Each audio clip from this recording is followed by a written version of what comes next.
Hey, what's up, guys? I'm Anto, and welcome to another episode of Tea Time with Anto. And on today's episode, I got myself a special guest, Mr. Grogu. Say hi to everybody, Mr. Grogu.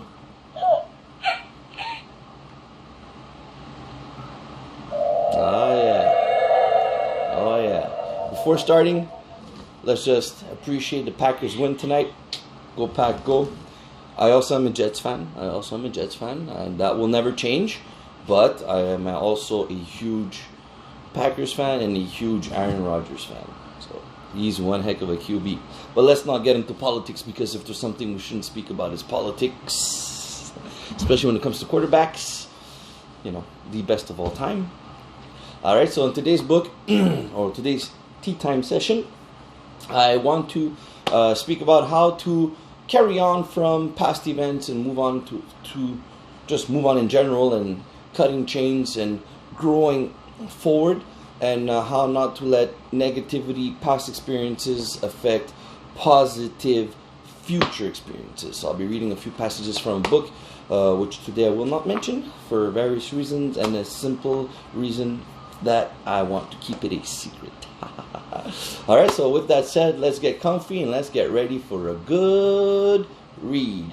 What do you say, Grogu? Yeah.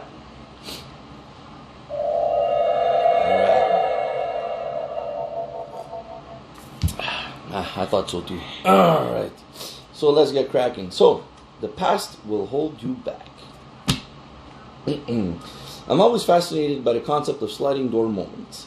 It has always fascinated me that life can totally change in one moment, or with one decision, or even one circumstance. Make a different choice and life would have been altered forever.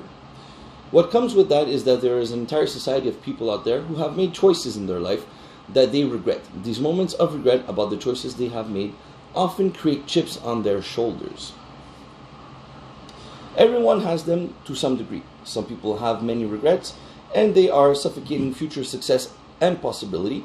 Other people have fewer regrets and don't hold on to emotions like guilt and insecurity as tightly as others. These regrets are the decisions you made that created chips on the shoulder. For some, they were decisions about what to study, who to marry, whether or not to have children, a profession, moving away from family and friends. The list goes on and on and on.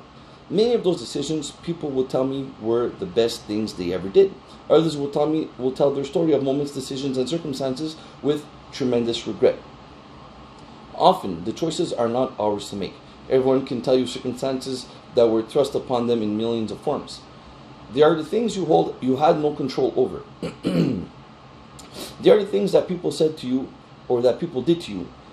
The people that decided not to love you, or the people that left you by passing away. All these moments, decisions, and circumstances are critical in defining the chips that each person carries with them. The more time people play in the arena of the regrets about the past, the harder it is to gain clarity in the sunset or live in the now. Instead, those people live their lives focused on past events that they have no ability to change. It is virtually impossible to influence others until you can master your own timeline. To do that, the chips need to transform themselves from regret to learning. Here's an exercise. Let's flip Grogu back. Alright, you ready for this exercise, Grogu? Alright, he's ready. So, exercise. Whenever an event or something significant has happened in your life, especially if it is somewhat soul-destroying, ask yourself two simple questions. What do you think? Why do you think this happened? And what did you learn? Okay? So those two questions can take any significant negative event or chip in your life and turn it into learning. When these questions are asked, your brain can't help but search for a positive response about why that certain event took place and what you learned. I challenge you, with each of the chips that you have due to these moments, decisions, and circumstances, to ask yourself these two questions. Because it is the incredible thing that you feel the chips lift. Because it is an incredible thing when you feel these chips lift off your shoulder, and instead of weighing you down, they make you stronger.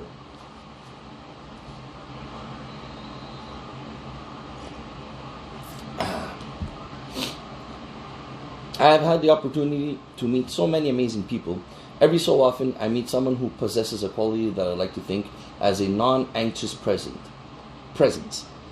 This has happened at a conference or a party where I met someone who I just felt was so in, let's continue to the next page,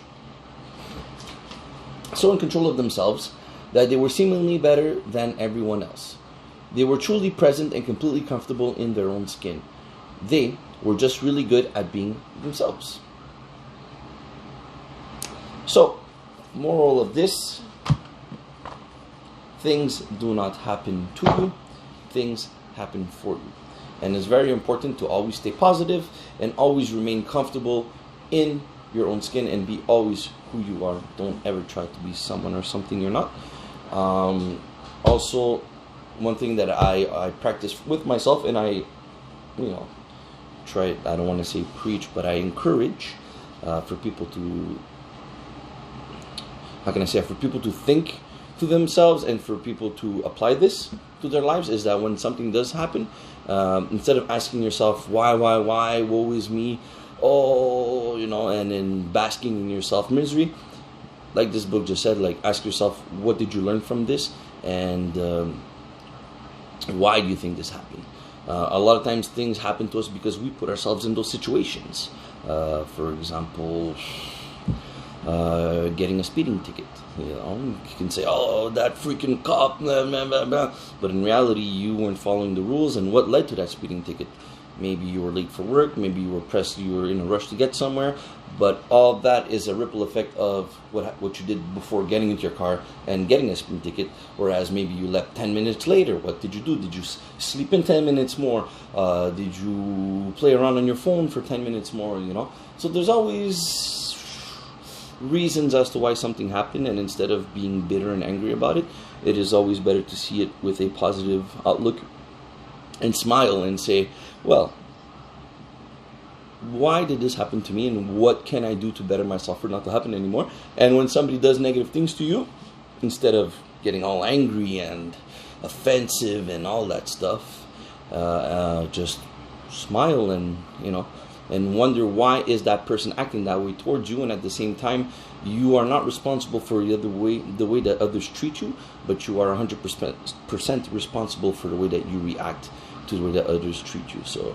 as long as your side of the road is clean, you ain't got nothing to worry about.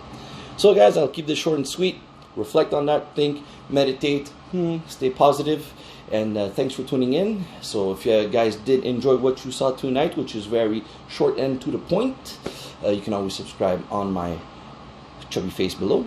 And next to that is also the little ding ding ding ding ding bell, so that when I do post new videos, you can get the notification to see the post that I do on a regular basis. So weekly videos of challenges and weekly videos of reflection and tea time with myself and hopefully Grogu, right Grogu?